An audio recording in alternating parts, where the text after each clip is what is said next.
Hey guys, Matt with CJ Off-Road here. Now today I'm sitting in front of my 2018 JL Hemi, and what I wanted to do is give you a one-year review of the Falcon Nexus 2.2 steering stabilizer that we installed on my Jeep.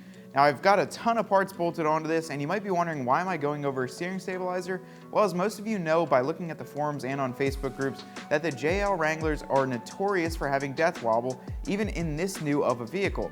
Now I've been lucky enough, knock on wood, to not have any death wobble in this Jeep, and I'd like to say that part of that is contributing by that Falcon Nexus 2.2 steering stabilizer.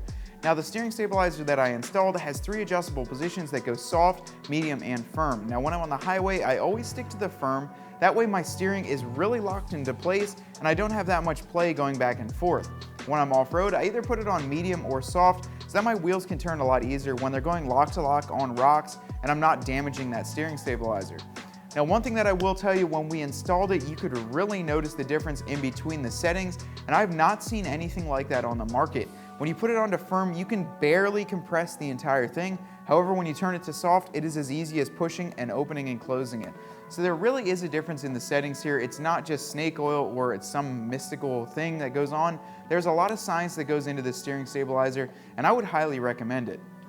Now 1 year later, I do clean it really well every time I wash it, but it looks and performs just like it's brand new. It is a little bit more expensive, however, I feel that you're getting the best bang for your buck with this stabilizer. Now with this stabilizer, you're going to get 2 brackets that help you mount it onto your tie rod, as well as to mount it onto that center section there. Now this is a pass-through steering stabilizer, meaning that you're getting the exact same resistance on both sides. So what that means is that the shock is in the center and the actual rod goes right through the center.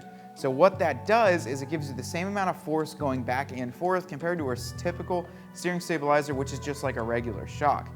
Overall guys, 1 year later, and I've got to say this thing is absolutely awesome, and if you are having any steering issues with your JL, I would recommend starting with this, and if it doesn't solve it right away, at least you have the peace of mind that you have a great steering stabilizer on the front. Now if you want to check out this part as well as many other great TeraFlex parts for your JL or your Gladiator, be sure to check us out at cjponyparts.com, and until next time guys, I'll see you out on the trail.